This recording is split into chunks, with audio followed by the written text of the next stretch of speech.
Welcome to Hamim Loyal. This is Eric Grissom. And I'm Dan Johnson. Eric and I will be rewatching the iconic Twin Peaks from the pilot through the return and everything in between. If this is your first time watching, or if you're a longtime fan, you can watch along with us as we dive deep into the strange and wonderful world of Twin Peaks. We live inside a dream.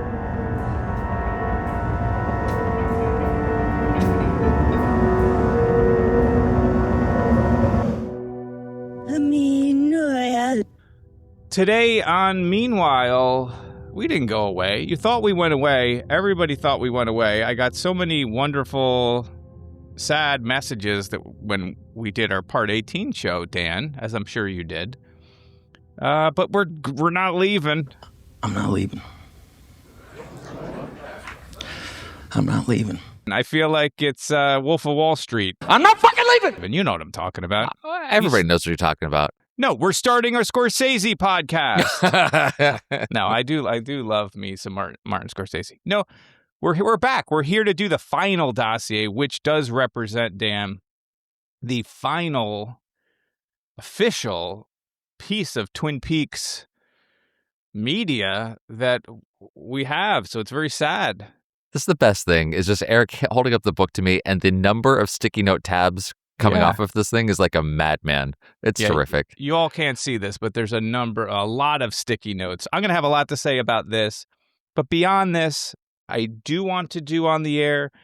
I do want to do Inland Empire outside of Club Silencio because it's so dense and so wonderful. I think I want to talk about that. I want to talk about, there's plenty of stuff. What did Jack do, right? The monkey movie that he did.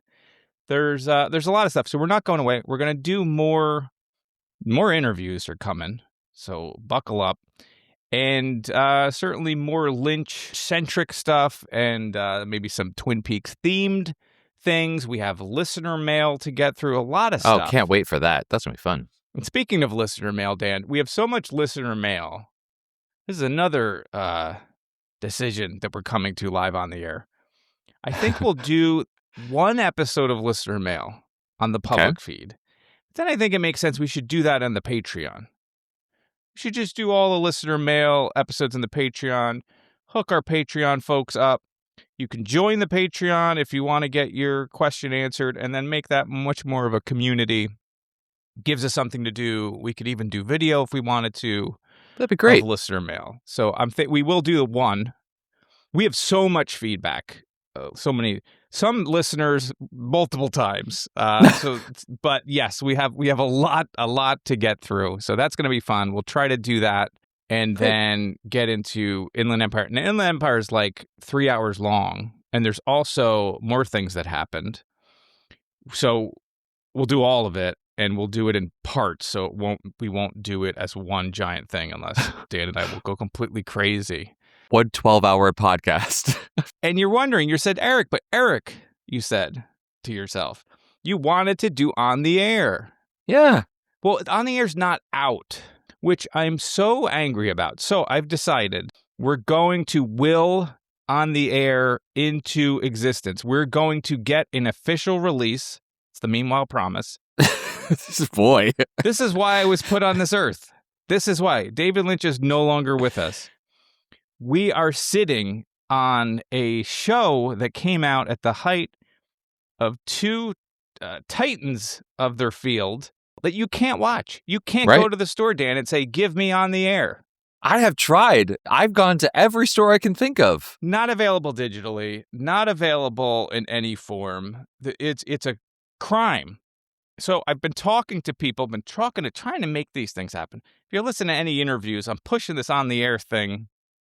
Like I'm peddling the good stuff behind an abandoned Applebee's. I talked to Mark Frost. Mark Frost, he seems happy. He wants to see it out. So that's a positive sign. He seems to have no problem with that. I talked to Bob Engels. Bob Engels wants to see this thing released. I have not talked to anyone from the Lynch side of the fence.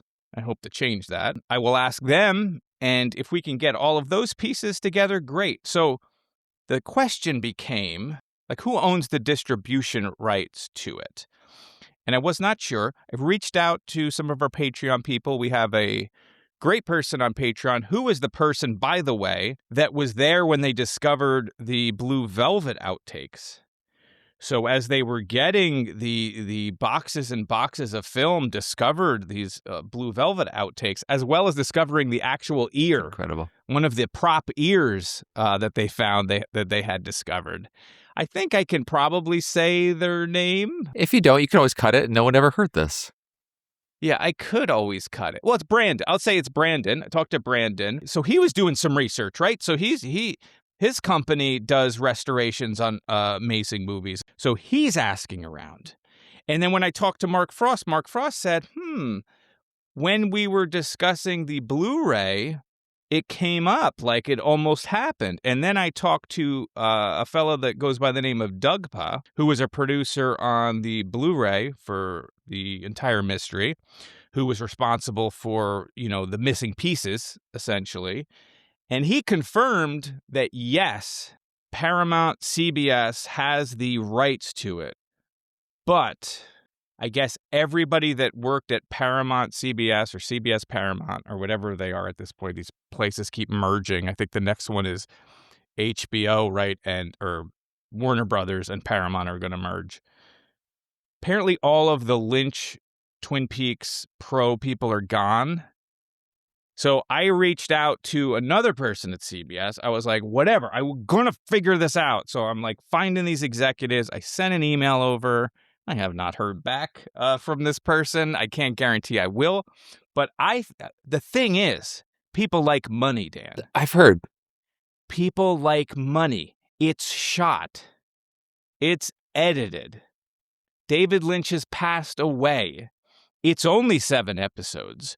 And when I was talking to Brandon, he kind of theorized as well, it was probably shot on film because they shot all of the Twin Peaks stuff on film, which means the transfer to 4K is way easier and way less expensive. So I cannot see a downside to them releasing a Blu-ray. Or even just selling the streaming rights off, doing like a remastering, capitalizing on the passing of David Lynch. Here is this amazing show that has music by Angelo, Badalamenti, who's no longer with us. Pilots edited by Mary Sweeney. Mark Frost is writing episodes. You got Leslie Linka Glatter. I mean, it's insane to me that it's not out. And it feels like we just need to push it, which means I want all of you listening to whatever your favorite social media is. Let's just start writing people at Paramount and writing, I guess it's Paramount, right? It's hard to figure out like who's actually in charge, but it's CBS is owned by Paramount. So I guess it's CBS Paramount, but write Paramount. I think that's it'll get to the right person. And let's just harass them to death until they put this thing out. A storm is coming. Our storm. And when it arrives, it will shake the universe. Right? And then when they do, we can do the show. Now, at some point, if we realize that this is no, we'll never realize it because it's going to come out. I'm not going to introduce any negativity to this thing. So that's the plan, Dan. We will see the release of On the Air. I will do whatever I can to talk to every cast member of that show, people behind the scenes. We'll do it so good that they have no choice but to put us on the extras. We will be on the blue. And if I'm not at least mentioned on that thing, I will haunt all of them. But yes, let's make that happen. Let's actually exist for the best reason ever to put more David Lynch stuff into the universe, as well as Mr. Mark Frost. So yes, that's where we're at. Dan is clapping. Let's do this, people. So Twin Peaks: The Final Dossier was this, Dan, was published on October 31st, 2017, which October 31st happens to be the birthday of both Bob's Frank Silva and the man from another place, Michael J. Anderson. Fun fact Friday. It is Friday. It actually is Friday when we're recording this. For once. It was released right on the heels, Part 18 dropping. This book came out. I got my copy when it came out. I hope you did too, Dan. There was an audiobook as well, which Annie Wershing reprised her role as Tammy Preston. That's that's my Tammy right there. She's my Tammy Preston. I love her. Her voice is incredible. God, she's so good in this. And this time it's entirely her. I mean, the other recording is fantastic with a full cast. Wonderful. But just to have her in my ears the whole time was terrific. So, yeah, she's very good. And as we talked about, she's been on a bunch of stuff, but she was in the Last of Us video game. Like you said, yeah, the audiobook has less of a cast, right? Mm-hmm. The book itself is half the length of Secret History, much different format. So it's really, whereas the Secret History was this multitude of collected media to tell the story, the majority of this book is kind of single FBI files compiled by Agent Tammy Preston. You open up, you get a, which we'll talk about, you get a autopsy report. But otherwise, it's just these folders of information. It was dedicated to Ed Victor, who was Mark Frost's literary agent, who passed away earlier that year, in 2017, on June 7th. So rest in peace. I don't know. I'm ready to jump into Twin Peaks, the final dossier, unless you have anything to add before we do that. Let's get into it.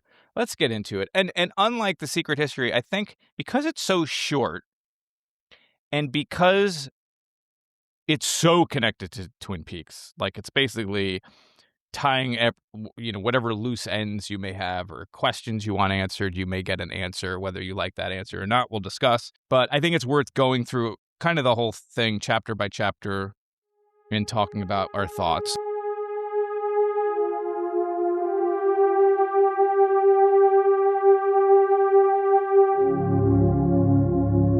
Federal Bureau of Investigation, Philadelphia, Pennsylvania. Interoffice Memorandum. Date, September 6, 2017. From Tamara Preston, Special Agent. To Gordon Cole, Deputy Director. Dear Director Cole, pursuant to your directive to me upon the completion of my investigation into the archivist dossier last year, I hereby submit my subsequent follow-up report.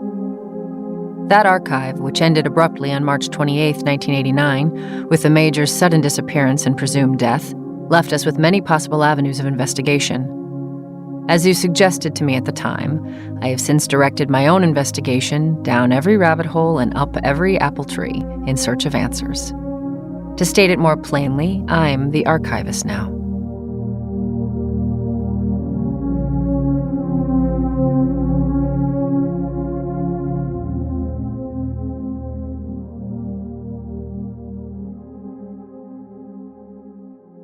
So we're going to start off just with this little introduction.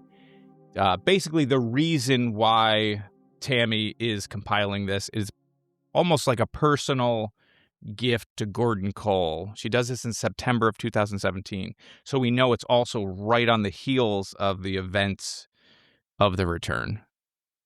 So I don't have anything else to say about that before we get to the autopsy. No, let's dive in. All right, so we get this autopsy report of Leo, which we've all been waiting for. It includes some funny details. So first off, Albert has put this together. We find out there's still the remnants of the party cake that he picked up in episode 13 in his hair. One of the best pieces. I mean, this is fantastic. First of all, let me say, though there is primarily Tammy's voice throughout all of this, and she's structured differently to provide a complete narrative to Gordon Cole. I love how well, and this is not a surprise, of course you can, but how clearly Albert's voice comes through in this. I could just hear him saying every line of this. It's absolutely wonderful. All of the asides, what he says, the birthday cake is really funny, but, talking about the death of Leo. To be fair, you probably have to go all the way back to the crossroads where Cro-Magnon and Neanderthal went their separate ways. Leo's forebears took the path less traveled. Such great Albert moments. And he gets into that. He says it towards the end, having been around the loggers and the community, his misanthropy is coming through. It's that old Albert from when we first saw him. You can see glimpses of that. I just wanted to make sure we talk about that because his voice is so clear here.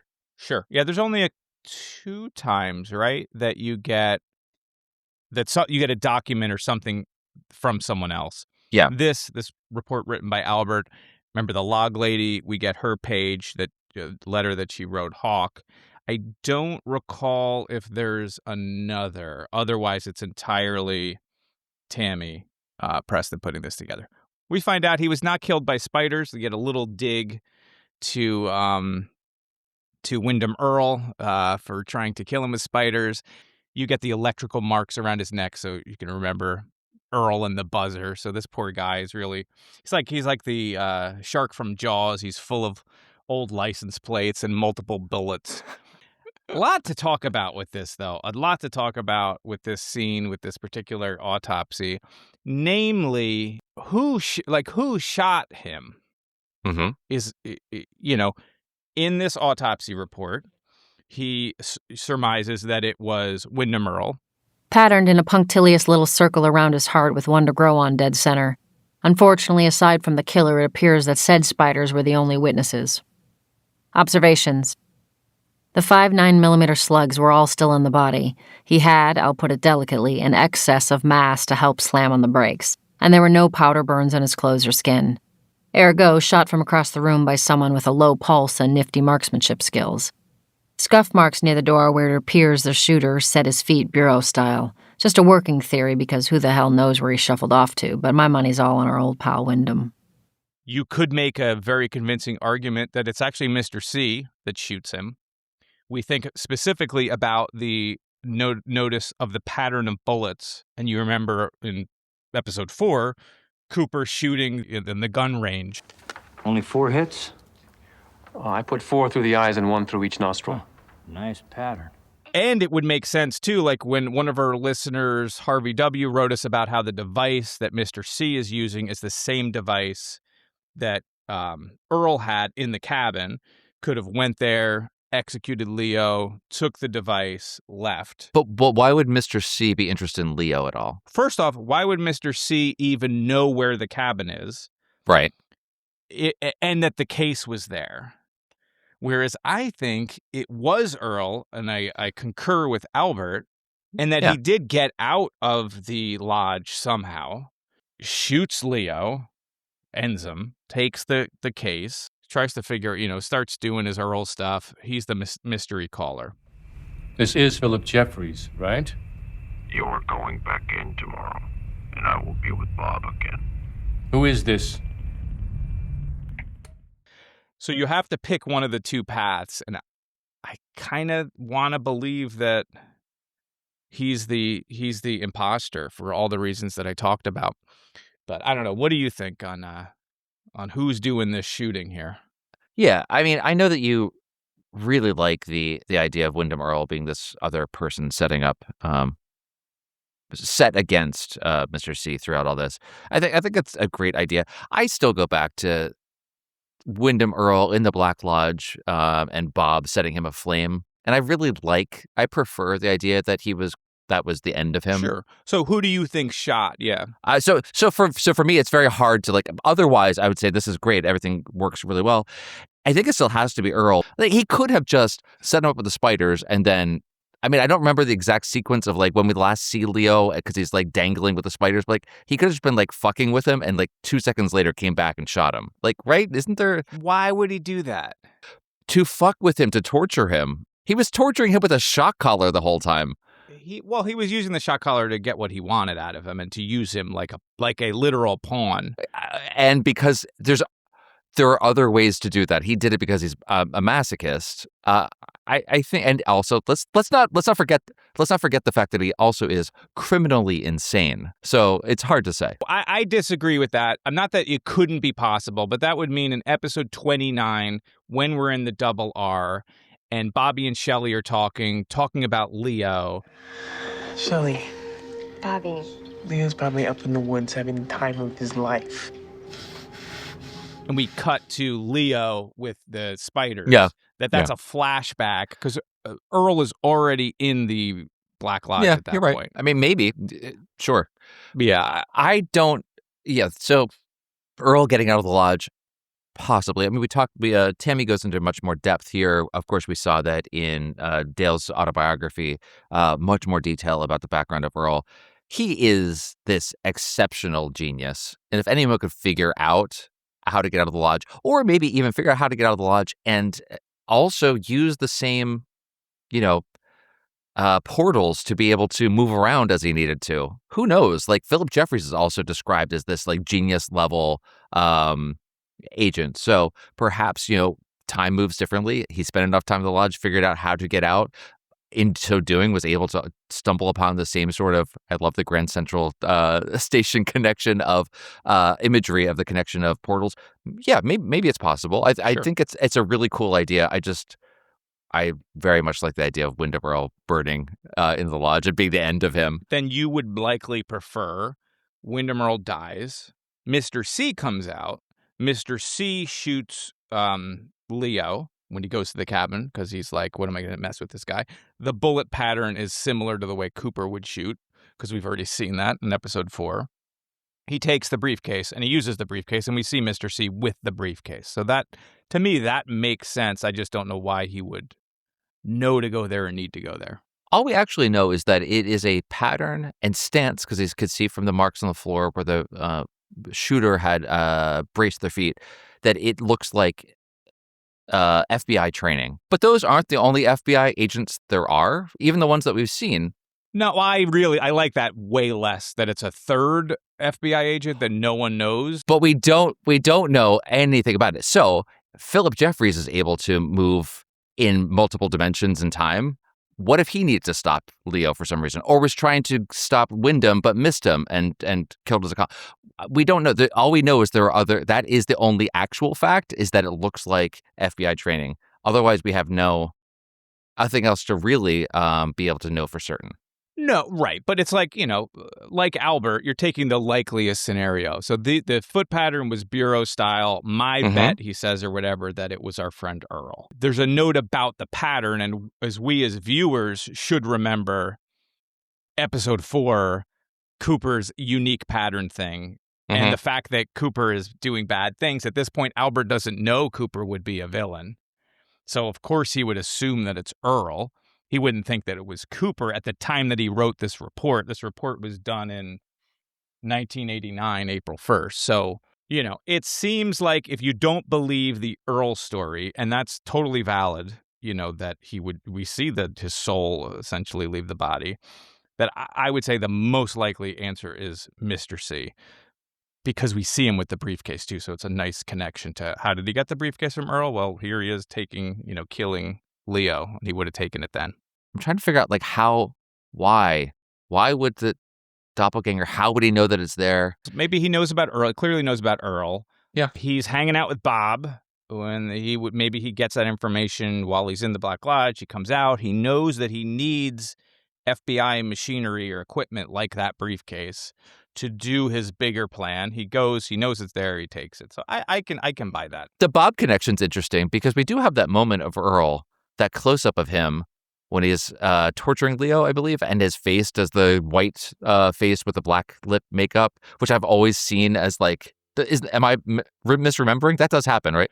No, you're remembering it correctly. Yes, that I had argued that that's him becoming closer to evil, is becoming sort of demented, but that he's not with Bob at that point. That's that connection to no. That's not what I'm saying. But if there is some sort of pain and suffering, these are the things that they're living for, that they're drawn to. Is this some sort of beacon to them of this is where he is? I don't know. Just an interesting connection to me anyway about how maybe Bob would be able to feed that information. If Bob is sucking his soul out, he could have all his information, and Bob is inside of Mr. C, so he could be like, yeah, he's over here. Make a left at this tree because I saw this image when I sucked his soul.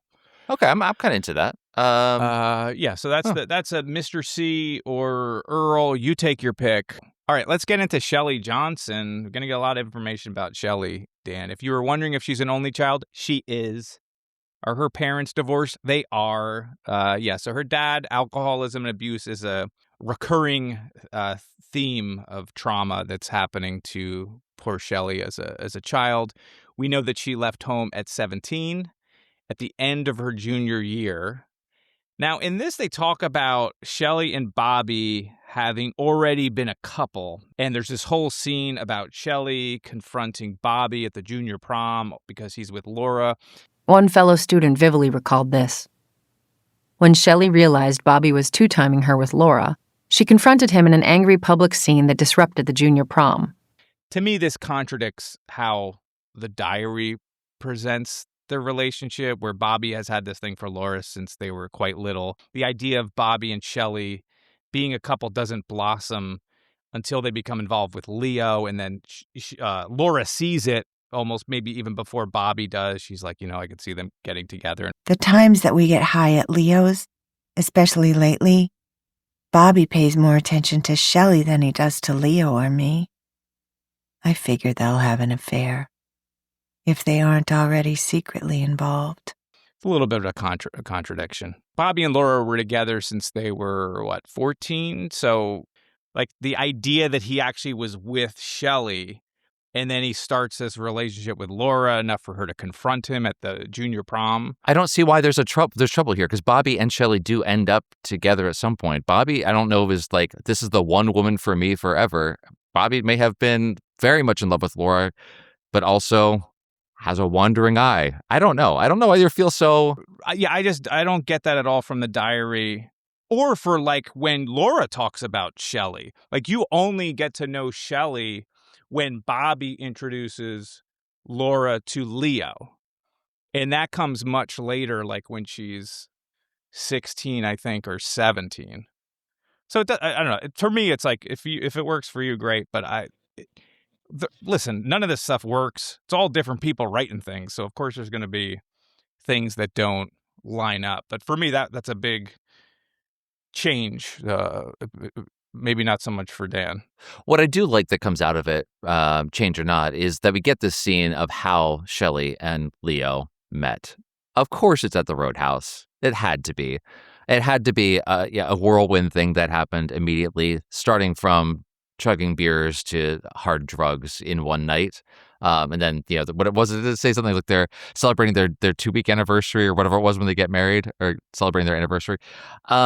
Just that finally getting to see what had happened there, and that from this telling of it, it was because of some jealousy that Shelly was feeling between Bobby and Laura. It's just very interesting to see here. It's very similar to the Norma, Ed, Nadine, Hank story that we got from the show. It's very similar. It's they have this thing and she runs over to the Roadhouse. It's very much like Ed when he thinks that Norma's with Hank. And that spring, one bad weekend, Norma ran off with Hank. I was so twisted up inside I couldn't see straight. When I opened my eyes, there was Nadine right in front of me. And there was something so sweet, so helpless about her. We drove all night, ended up in some little town in Montana out past Great Falls. And I asked her to marry me. Very similar setup. General note to the Truman Boys, I would say. I know they are true men, but you may want to start enforcing ID checks at the Roadhouse. We could stop a lot of trauma, a lot of traumatic events from befalling the teens of this town if you just had a guy at the door checking IDs. It could probably help a lot of people out. I put the poor Renault brothers out of business, though, so you got to think about them. It's crazy. So she marries Bobby a year after Leo's death. They marry in Reno, so maybe not too far from Dougie. No family attends, by the way, which is interesting. And because we find out also that she's pregnant with Becky at this time. Her mom dies of cirrhosis. So it's just kind of sad that she does marry, and there's no Briggs family there. Mm-hmm. There's no Betty. That he had just lost his dad. So the major, as far as he's concerned, the major is dead. So they go to Reno, and that means Norma's probably not even there. No. You can't close the double R down. It's very sad. Yeah. One thing that is very confusing, we talk about Leo dies supposedly in 1989. Mm-hmm. Laura is 17 in 1989. But if Shelly is a contemporary of Bobby and Laura, as it's stated here, she would only be 18 or 19 a year after he dies, not 21, because it says that she just turned 21. It says within a year of Leo's death when she turned 21. So what year is this? Is what I want to know. Pretty loose definition of the word contemporaries then, if it's a few grades difference. But I know that in growing up in my school, really a grade or two in either direction, that's pretty much it, where you called each other. At the most, it would be a year because she's going to show up to her boyfriend's thing at her junior prom if she's a senior. It doesn't add up. Let's just say there's some discrepancies across the different media. Shelley's first mention, by the way, in the diary is 11/13/1987, and they're already married at that point, so Laura's 15. It's very confusing. It's almost as though all these things were written independently by different people. No, totally. That's what I'm saying. So when I say things like it contradicts the diary, of course it contradicts the diary. I'm just being facetious. I got you. Yep. But let's talk about Hornes and Haywards. Oh my God, the Hornes and Haywards, Dan. What do you got to say about Hornes and Haywards? Well, I've loved this section because it just get Tammy going through all these little pieces of information that we know from the show, and she's putting everything together. The curiosities, the 9. You want to start us with curiosity 1 and through 9? Absolutely. So what we're talking about here, I'm assuming everybody's read this, but, talking about the incident that happened. I mean, going back to Donna, like, you are my real daddy, all of that. Like, I kind of blocked a bunch of it out because it was just so ridiculous. But anyway, having to come back to that moment. First curiosity, being treated for a head injury that night is Ben Horne. Spent most of the day at the hospital beside Audrey after the bank explosion, killing poor Mr. Nibbler, Pete, and Andrew. Sorry, everybody. R.I.P. for all y'alls. So he was there, but sometime after dark, he left and had to come back a little over an hour later. So that's the first curiosity. Yeah, and there's a big contradiction with this one, too. So, like, they say this event is said to have happened the same day as the bank explosion. Mm-hmm. But it's the opposite in the show, right? So the altercation between Doc Hayward and Ben happens the night of Miss Twin Peaks, the night before, and the next day is the bank explosion. So it's presented in the complete opposite order here, which is interesting. All right. Well, what's the second curiosity? Will Hayward is the admitting physician, but he also drove him there. And so the story, in quotes, goes that Ben had a couple of drinks. He collapses. He hits his head on that mantle. And that Will and Ben were alone at the time. So, of course, we know none of this is true. Right. And it was a much different scenario. But then again, what day is it? What year is it? So that's true. What year is it? Well, I would just say keeping Eileen and Donna out of trouble in this case. Felt lightheaded and slipped on the hearth. That happens all the time. Third curiosity, references to x-rays that just can't be found. So grade 2 concussion says that he checked them out, but I guess maybe he just knew from what had happened whether or not it was serious enough to take x-rays or need x-rays. Doc Hayward is really, he does not come across well in this book. I think much less of the Doc Hayward in the Final Dossier than I do in the Doc Hayward from the TV show. So here we have him literally hiding medical records. There's going to be some more things about Doc Hayward that I'm not a big fan of, but this is one of them. Well, tell me about the fourth curiosity. The next day, Doc Hayward examines Cooper when he bashes his head into that mirror.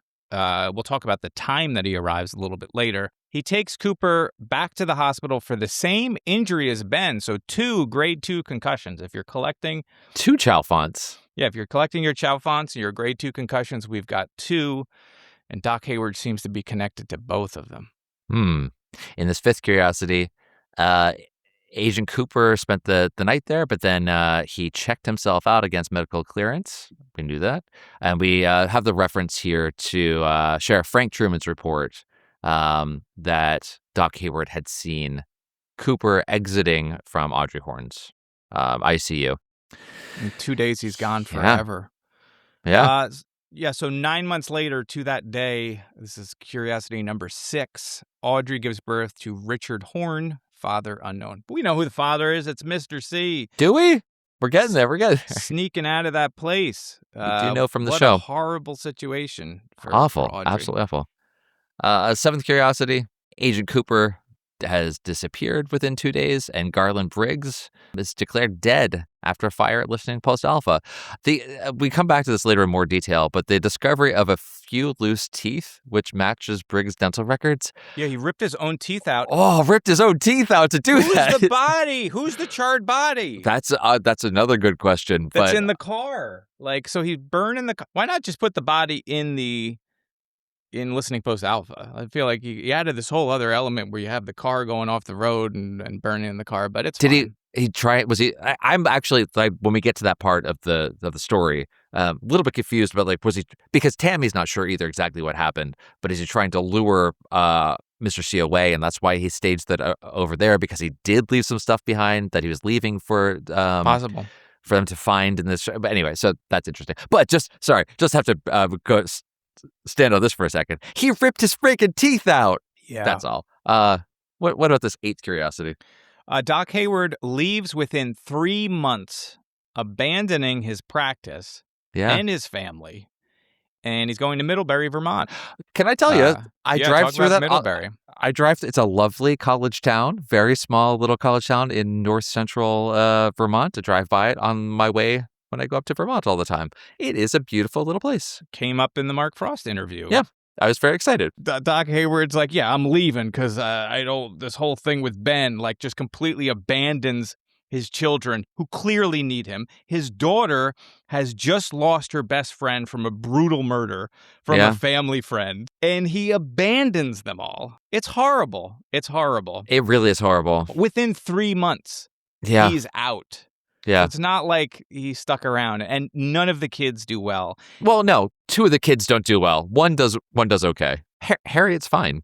Yeah, I guess so. Harriet's fine. I mean, We don't know. You haven't read some of her darkest poetry yet. You have not read whatever she's really writing. well, that was her saving grace.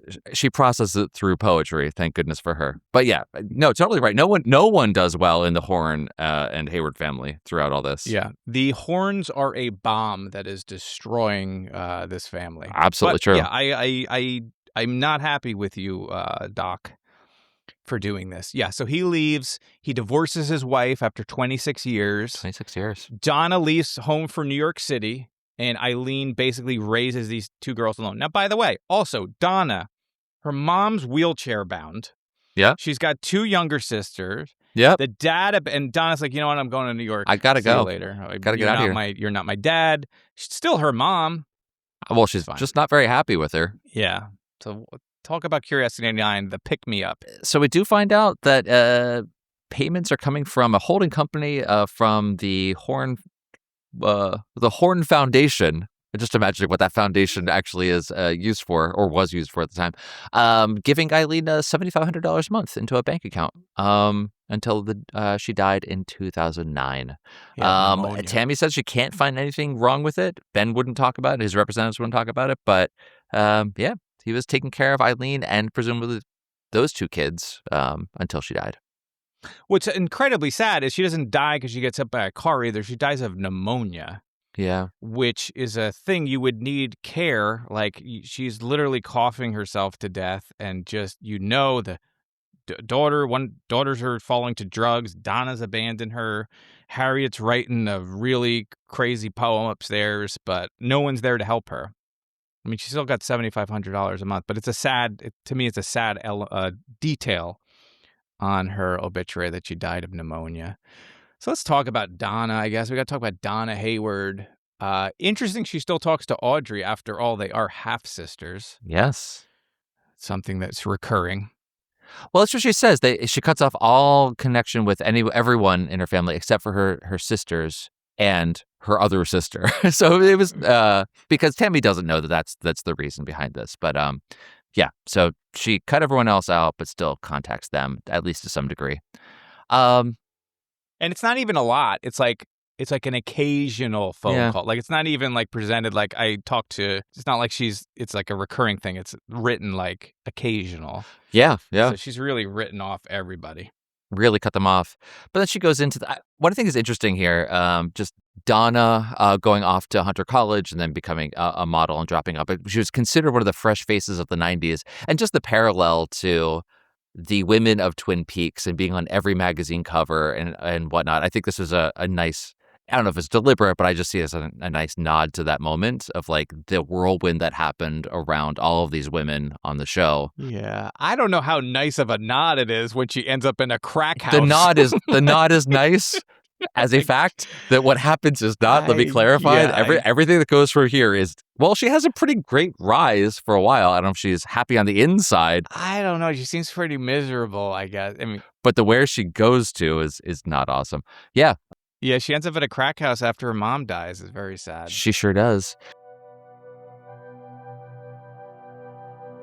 We're halfway through the episode, and you know what that means. You know what time it is. You know what's going on now. We're thanking the most wonderful people in the world. Including our OGs at the very beginning. Chuck Suffel, Gregory Flanagan, Don Adamo, Banjo Track, Eric Knopp, Charlie Tapper, Jake Chigello, Matthew Fuller, David Melito, Daryl Deason, Dana Gould, Jeff, Henrik E., concluding remarks, Brian Johnson, Meerkats, Raga Raven, Evan Fitz, Eric, I need a breather. Take over this. Sure. Hazel Haywood. Thank you, Hazel. Ivan, William Schaefer, Jordan Carver, Matt W., Nick Webb, Kaylin Best Lawrence, He Who Is Clem Fandango, a.k.a. Luke P., Art Hill, Eva, Ben Chisholm, Neil McKenzie, David Titterington, Ethan Berry, May Surkoff, Wordy Ginters, Chris H., Patrick Weiss, Skeksis. I love the Dark Crystal. So, that's great. Skeksis. I appreciate your name.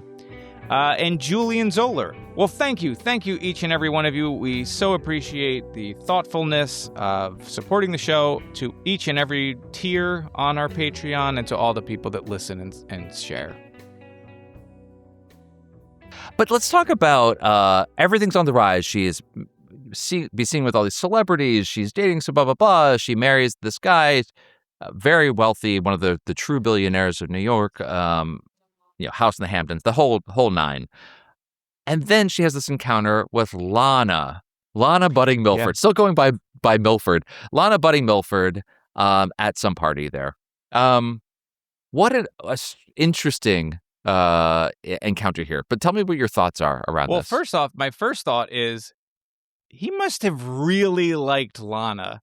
She's brought up twice in both books. She's also in The Secret History, yet there's no sign of Mrs. Tremond to be found in either book. That's true. But we spend so much time on Lana, nothing against the actress who played Lana or anything like that.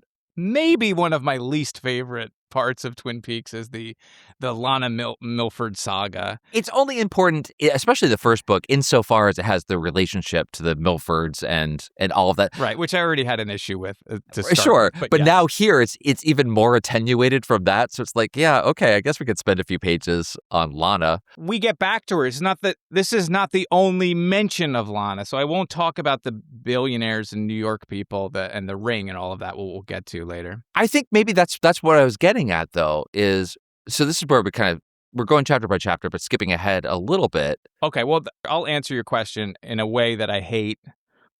But for me to break myself out of the story, I think Mark Frost thought it would be awesome to give Trump the ring, and this is the best way to connect, the best character to use, I think, to connect. I think that's exactly right. To get the joke in. I think that's exactly right. But whether that's true or not true, I don't know. But that would be my guess. No, I think it's totally a fair read of it. I mean, that he does it for a literal laugh line. I wonder whatever happened to that guy in 2017. Right. So, no, absolutely. But it seems the way that is written here, this is the precipitating event that causes the downfall of Donna. Everything after this is the downhill. I'm not saying that I just wonder, what is the connection here? She sees Lana. She has this, stress on her face that you could see in the corners of her mouth in the photograph of the two of them. And then right after all of that, Tammy says, whether this encounter had any direct bearing on what happened next is impossible to determine.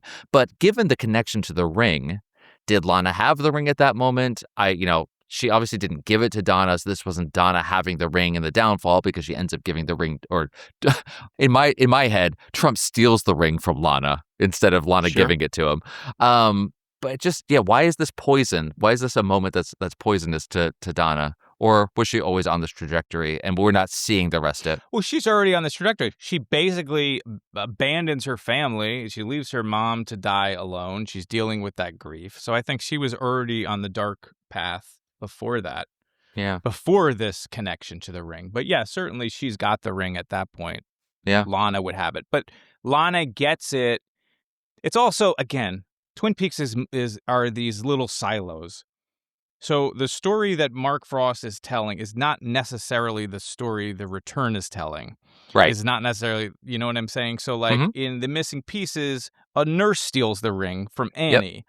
So even though in The Secret History, Douglas Milford is seen when he dies to have the ring in the list of items, and then we see Lana has it, and then we see.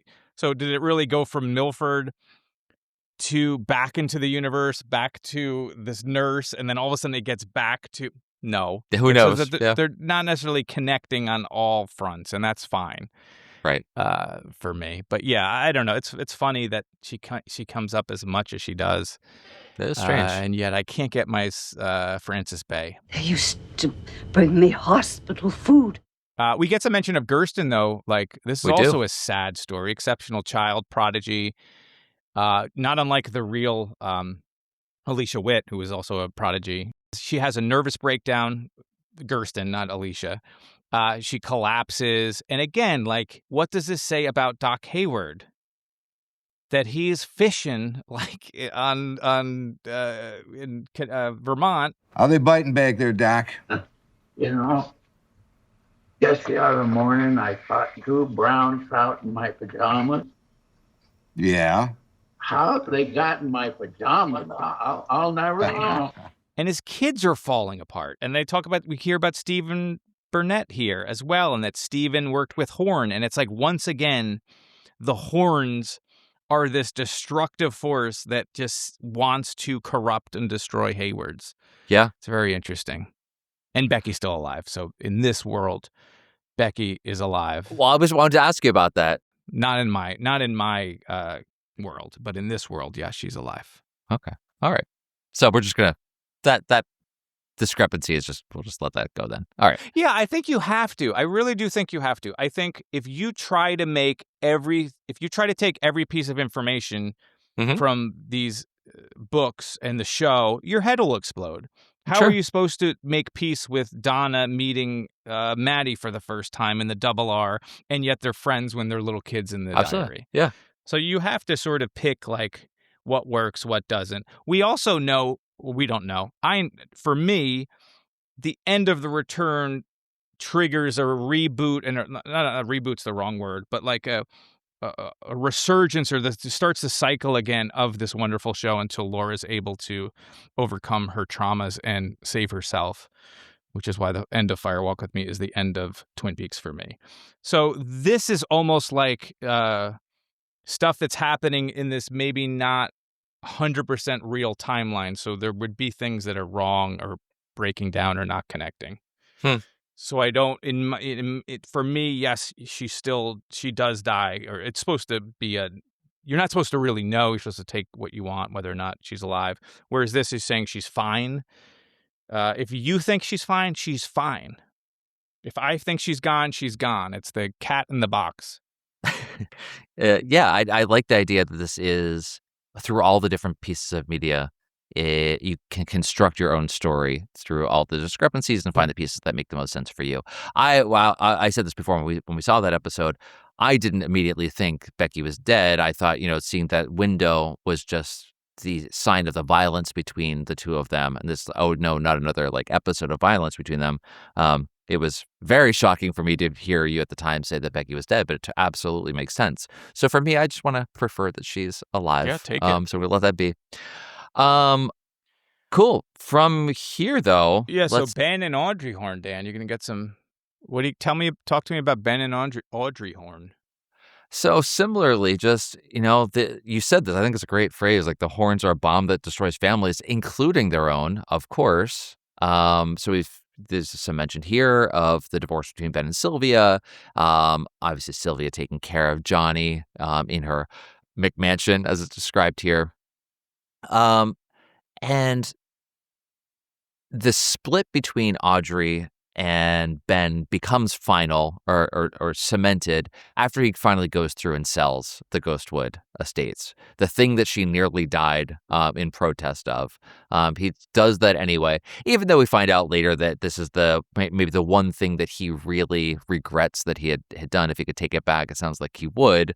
But this was at that time, as we were watching the show, of Ben trying to better himself. And it makes sense that he is going to make some progress in some places, fall back in other places, and the lure of being able to sell this was something that's probably irresistible at the time to him. And he's just a much different man now as he's coming towards his golden years here.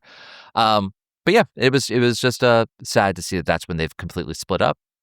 Well, right. But that's also such a contrast to the show. Like and this started in The Secret History when we talked about The Secret History. Remember, they're not working together. She's protesting her father. Mm-hmm. That's why she goes to the bank. In the show, it's not that at all. She's working with her father.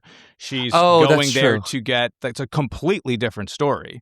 It's You're totally right. different. You're right. I've Right. actually retconned that back together to make sense. No, you're totally right. Yeah. Yeah. So that's what I'm saying. Like, you can't make all of this work and all of that work without saying timelines have been altered. Sure. And now things are different because Laura her body's not found. So all of those events happen differently. So that's how she's still, it's like there's these moments in time that are fixed points in time. Certain moments in time are fixed. Tiny, precious moments. Everything else is in flux. Anything can happen. But those certain moments, they have to stand. Oh, what does that sound like? Where she has to die in a bank, right? So your death is fixed. But how she gets to that bank, Laura's body is found. There's the investigation. Cooper comes, all the events. Audrey is supporting her father. She's at the bank to try to raise awareness, why she calls the Twin Peaks Gazette and all that stuff. But now this doesn't happen, so it goes a different way. She's protesting her father because whatever. So you can make that work. I completely accidentally merged those things together and made it make more sense with this. I wonder how many other small things like that just kind of mush them together until it makes sense in your head. This is a smaller detail, but yeah. Audrey's also said to have woken 3.5 weeks after episode 29, which is something we talked about. Has she ever even got out of the coma? You get the return. They never mention Audrey. Even though Richard's coming over doing all this stuff, like, she never comes up, and you see her in that hospital gown at the end when she awakes. This states, nope, she's not in that original coma. She woke up 3.5 weeks after episode 29 with no memories of the events. Right. It does say later, though, one rumor says that she was there, and they don't talk about that. So it still squares those two things together, but it is so strange that we just never hear any mention of her. But the family doesn't even want to talk about her. So Audrey who? Ben also, when he not only just sells Ghostwood, it's to a private prison, which was a big part of it was a part of the access guide. So you remember the back of the access guide, there was the plans for the prison, and it was F&L or Frost and Lynch, or somehow their names were like the owners of the thing. So it's interesting to see a connection to the access guide. You don't get a ton of them, but here's one. Yeah. We get this interesting footnote that Tammy slips in here. The chief administrator of the Ghostwood prison at the time was Warden Dwight Murphy. So we get all of that from Mr. C getting incarcerated and dog's legs and whatnot. So yeah, you wonder if there's a connection here to Mr. Strawberry, Joe McCluskey. Does it have anything to do with his time in Ghostwood? Because also, that's what Audrey says as well. She talks about the Ghostwood when she's talking to Charlie and The Return, and the fact that it's this prison. And a very corrupt prison, too, that they're leaning on the local sheriff's department, Twin Peaks excluded, to really beef up the incarceration rates. For-profit prisons. I'm glad they actually mentioned that in here, but what a horrible, disgusting system to have as a blight in the middle of Ghostwood. Yeah, and I know that was very important detail for Mark Frost to highlight how awful prisons are in the United States, these for-profit prisons where they have these programs where they're basically paying judges off to put more people in prison because you can bill more money, and it's just like these business. So the idea of something as wonderful as Twin Peaks being invaded by that type of force in the woods was, I know that was one of the reasons why he really wanted to include that detail. But it's That's also in the access guide, so Yeah. it's just cool. Audrey also refuses financial support. She gives birth to Richard at 19, and she opens and operates her own beauty salon.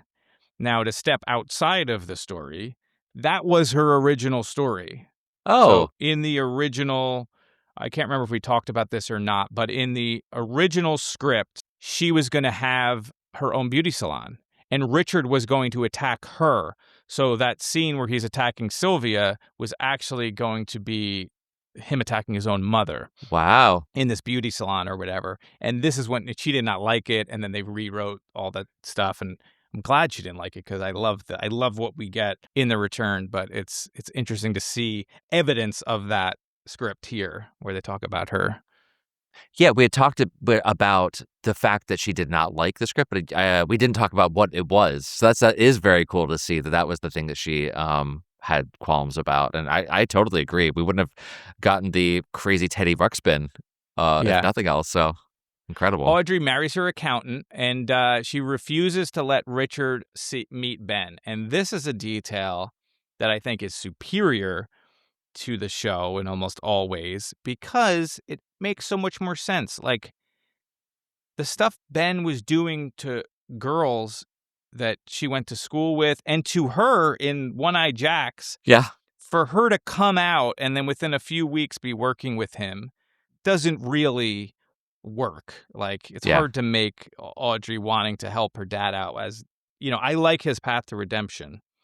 I've talked about it a lot, but it was too easily forgiven from Audrey. And here, this feels more of how life would be. I don't want a nickel from you, and you're never seeing my child. And that rings so much more true to me than what we got in the show. Absolutely.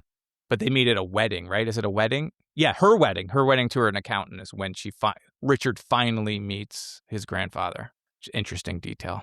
Anything else in this section? No, I have very few things to say about Jerry Horne, so I'll kick it to you unless you have anything. I just love the implication that he's in the Merry Pranksters with That's the only thing. Absolutely. Yeah. I really enjoyed, Electric Kool-Aid Acid Test was a great book. So everything about the Merry Pranksters and just picturing him along for the ride with them is fantastic. Everything with the Grateful Dead, all of that is just giving everything we see in the return Jerry being kind of set up here retroactively, but you can see like his character arc and where he goes is just incredible. Being in the Oscar-winning documentary about Woodstock and coming out like of the whatever it was. What did they say? It was an Airstream with the smoke rolling out. Just fantastic vignettes that you get to imagine Jerry doing. Those are wonderful. At the end, the cover discussion of how he turned the barns and the shed into like amplifiers with the help of Neil Young, which is so funny. Do you remember that Neil Young had like the Pano? Yep. Sure. Yeah. Craziness. Like it's such a great little detail that, of course, this audiophile Neil Young is going to help him create this. To the fact that it was loud enough to cause a small avalanche is just very cool. But yeah, it's great stuff.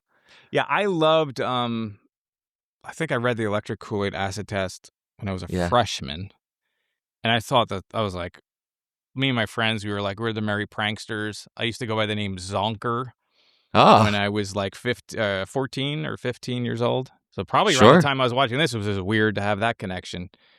I also love that he gets a marijuana license to treat his marijuana addiction. It's fantastic.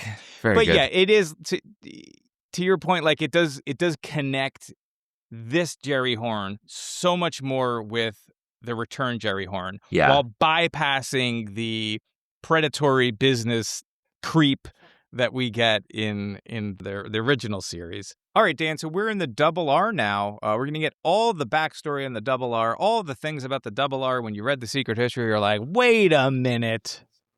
How could her mom have died if we saw her mom in the show? Right. In something I actually really enjoy. I enjoy the Norma dynamics with her mom, who I thought was her mom. So, Dan, tell me about the Double R. Well, there's This is one of the larger passages in the entire book, which is Lot of really stuff in funny. here, There's yeah. so much going on. So we'll kind of go a bit by bit. I'll trade this off to you. Yeah, well, actually, you tell me, because you're the one that kind of pointed out so much of this when we were reading the Secret History. Tammy mentions here the misdirection from Major Briggs' dossier.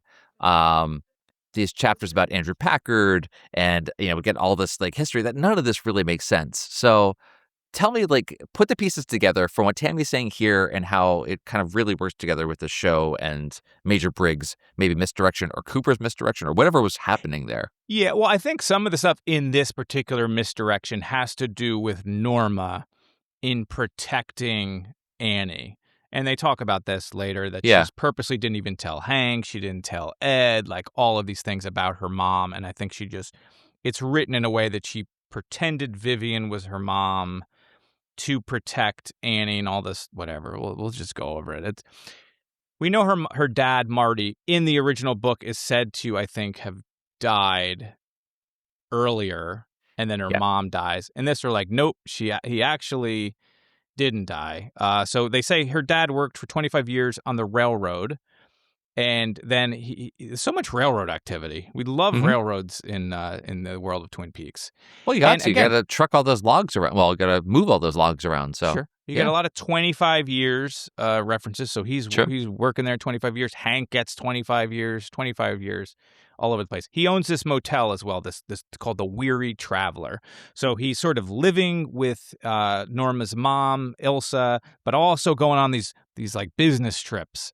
And he's starting this whole other family. He's got this motel. This woman works there, Vivian Smith. Now, we know Vivian from the show. We thought Vivian was Norma's mom, the great M.T. Went.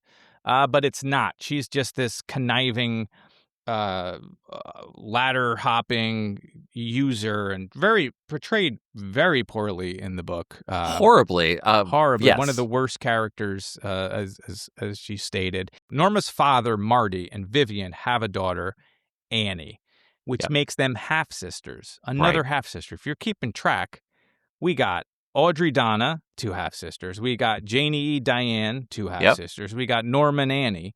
She thinks Marty, her dad, is actually her uncle. Again, more uncles and half sisters. That should be the name of your. It sounds like a Disney 1960s Disney movie. It's a horrible movie. What are we doing? We're going to see uncles and half sisters. Norma's own mom, Ilsa, dies in 1984, as reported by the Secret History. So that part is considered true. And man, okay, then this gets very dark. So Annie is said, so her dad dies. In his will, he gives everything to Vivian. So Vivian now has the Weary Traveler Hotel. She goes around, she gets another husband. She marries this guy, Roland Blackburn. Oh, what a piece of work this guy turns out to be. Sexually assaulting Annie when he's drunk. And then there's a turn of events that, for anyone familiar with Wild at Heart, will recognize, where his car brakes get cut and he sort of dies, but we're not really sure what happens. So he's taken off the game.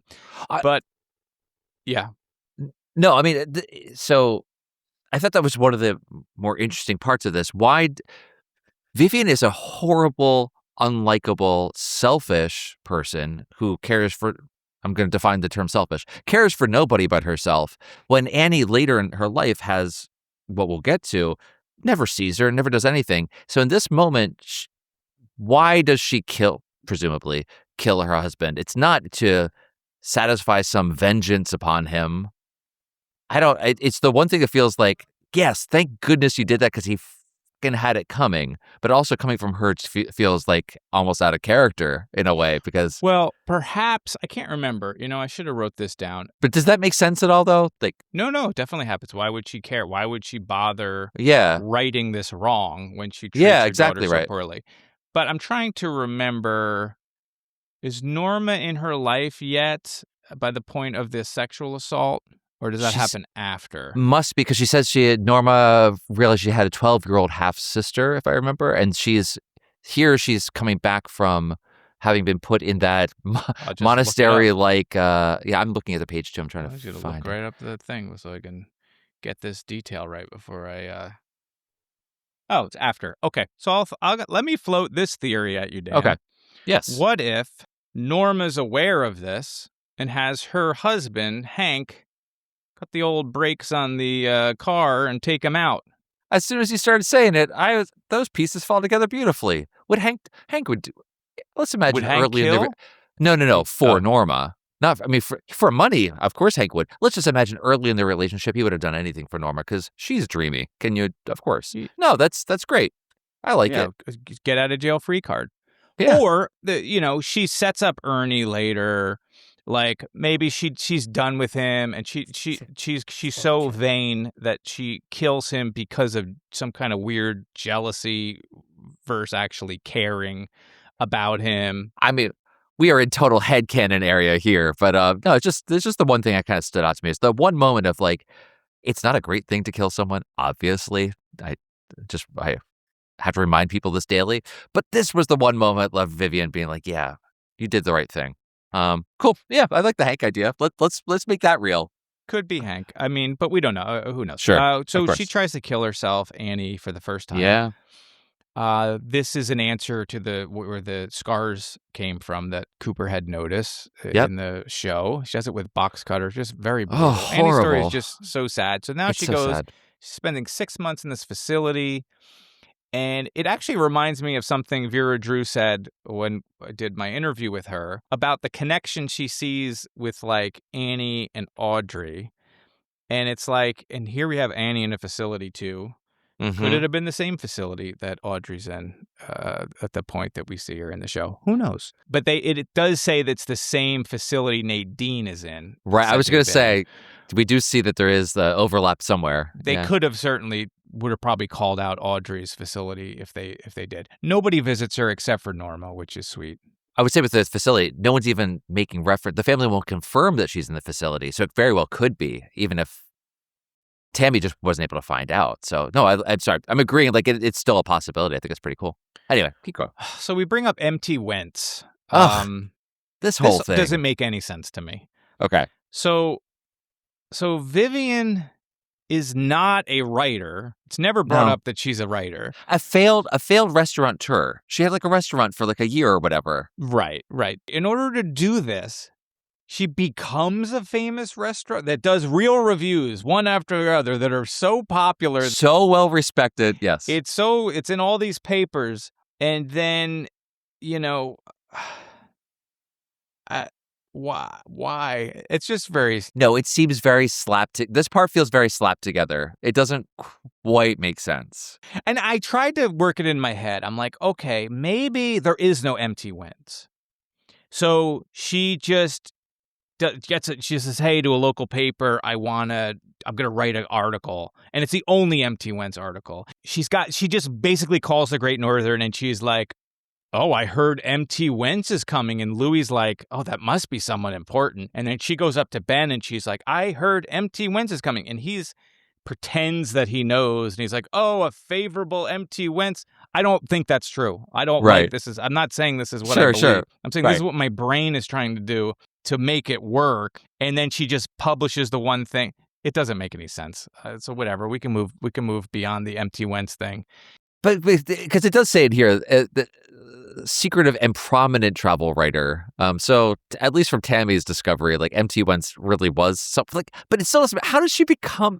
Anyway, you're right. This part felt like yada yada yada. We got to get through this part. Blah blah blah. But like we didn't really even need to honestly revisit the whole Empty Wentz thing, except to just continue to show how horrible Vivian is, and that it was kind of a bank shot of like getting two birds, one stone through here too. But right, and it's also suggested Vivian orchestrated this whole thing just to get out from under Ernie, which seems awful elaborate. To do this whole thing. The Empty Wentz is a cover for actually bringing Ernie to town because she knows Ernie will hook up with Hank and then she'll end up in the crime and then she'll be able to throw his stuff out. She could have did that anyway. I guess she has grounds for divorce to take all of his stuff. But I feel like she could have done this with less work. But that's where you mentioned was this simply a plan to clip the wings of both of these birds with one stone? Yeah. I prefer so much the fact that it's hard to be a kid if your parent is a narcissist. And that's a real thing that tons of people can connect with. And having it be your real mom and not one level removed and it's an evil stepmother, when it's your actual mother, and when that becomes the basis for the found family that is Shelly and Norma, is so much more interesting to me than this. Yeah. Personally. So that's my take. But we have more stuff to talk about. You want to talk about anything like that before I start talking about my theories about going in and out of the show and vessels and souls? In this section? In this section, yeah. So I'll say one thing about Ernie. It's kind of sad that Ernie dies in a waiting room, which is also really smart way to attack our medical system. Okay, he dies true. in a waiting room waiting for assistance, and Yeah. it does not come.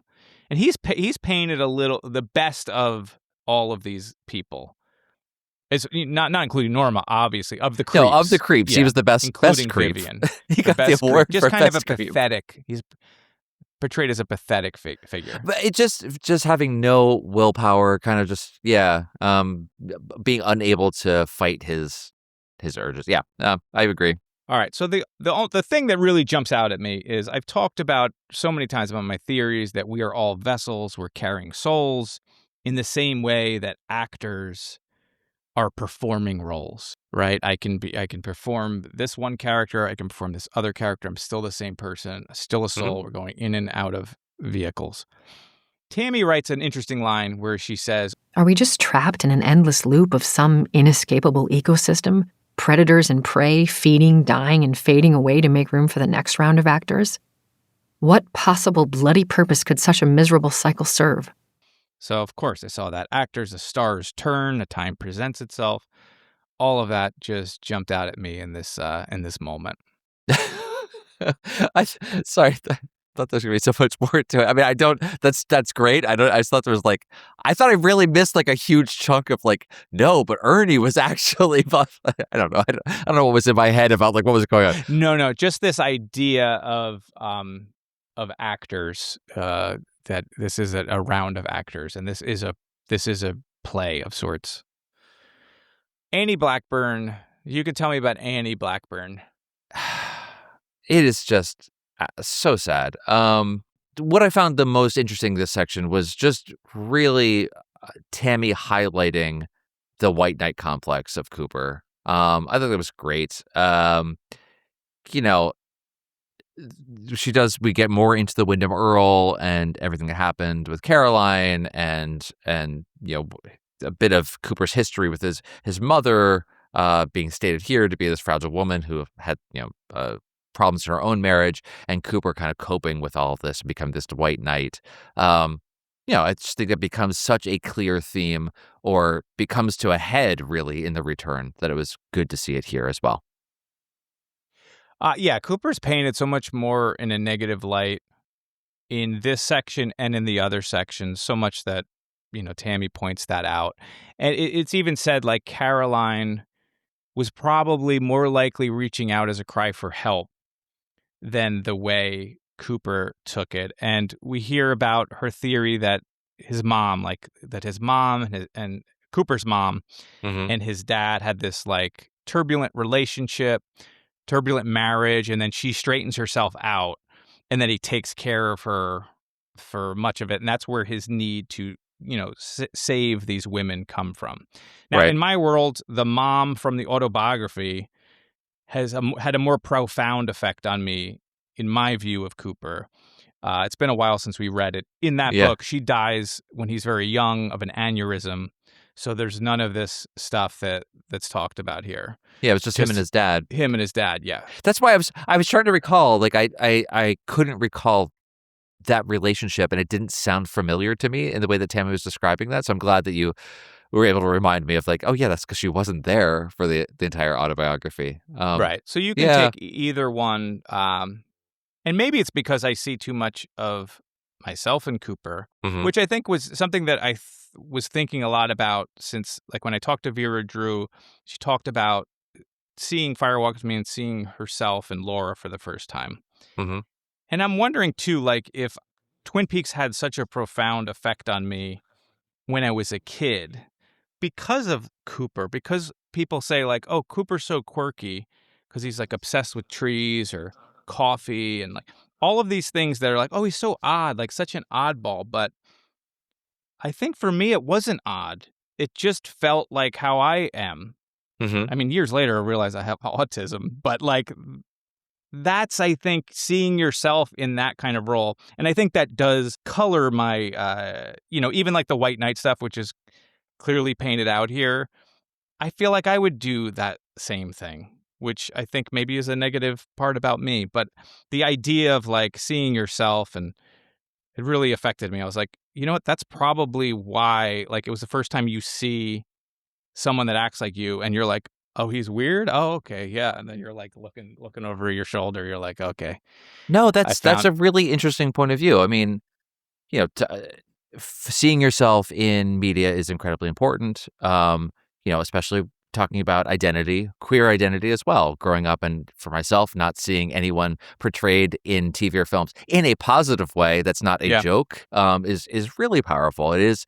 So to identify so deeply with them that it becomes something you're not even consciously aware of why you're so drawn to that character is great. I would point out with Cooper here, I don't see this as because I have a different relationship to Cooper than you just described. I don't see it as so negative. I just see it as a human, not even a failing, just a human, disposition that is not necessarily the most adaptive that he has tried to correct. And Tammy talks about that later. Like especially with the Caroline thing, is the biggest regret. He's tried to do what he can in his life to really acknowledge that. And she says he's doing it from her point of view very honestly and faithfully, but it doesn't mean it's gone. And that's just the thing with our lives entirely. That I know I have particular flaws. I know it's hard for people to imagine. They do exist, but you're constantly trying to correct them. So I think that's great. Yeah. Right. To be clear, like, negative, not that he's doing anything wrong, but she even recognized it. She's like, am I being too hard on him here? Because it's a thing that he's obsessed with. Laurie's obsessed with trying to save women. Right. But it is like a negative thing. So maybe like it's like his intentions are great. Like, his intentions are wonderful, but it is a part of his personality that has negative effects. Consequences. Yeah, absolutely. That he's just not aware of. So it's not that he's like, oh, he's a dick because he does this. No, like, totally. When I say negative, it's like you're not looking at Cooper as a complete hero. It's like, oh, here's why he fucked up, and here's and that's why he fucks up in the return. Why he rips her out of the story. That's a negative. Absolutely. And to me, that makes him a better character because he is not this. Yeah. Everything's perfect about him. He has this. But it's almost like in a job interview, like, what's your flaw? I guess I just care too much. Like, it's almost like one of those negatives. It's like the least negative bad thing you could have. But all right. So on that note, let's take a break. We will end Put your bookmarks in. Yeah. Put your bookmarks in. Next week, we'll finish up the final dossier. Who thought we did the Secret History, which is just giant tomb in one book, one show, and here we are too. So this means we got a lot to talk about. There's a lot of the conversation here. Looking forward to the back half of this as well. Thank you, everybody. Yeah, we got Philip Jeffries, we got Judy, we got Raymond Rowe gets his own chapter.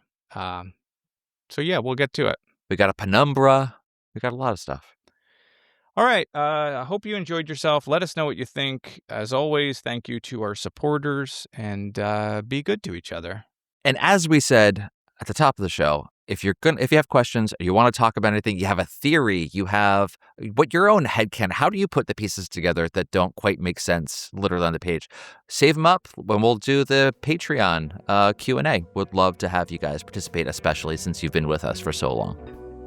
Thank you for listening to the Meanwhile podcast with Dan Johnson and Eric Grissom. If you would like to support the Meanwhile podcast, join our Patreon. It's available right now. You can sign up for just a few dollars a month. You can keep this show going. And you can get access to some exclusive podcasts and some secret stuff that you're not going to find anywhere else. So if you'd like to join, go to ericgrissom.com/meanwhile and look for the Patreon link. If you like our show, please consider rating and reviewing the podcast on Apple Podcasts, Spotify, or wherever you're hearing this now. Meanwhile is produced by Eric Grissom and Where's My Robots? The Meanwhile theme song is written and performed by Paul Finn and Evening Pines. If you want to let us know what you thought of the show, you can reach Dan at danjnj.com, both on the web and on Blue Sky. Eric can be found on Blue Sky at ericgrissom.com, which is also his website. It's also me, right? That's weird. We'll see you again. And in the meantime, be good.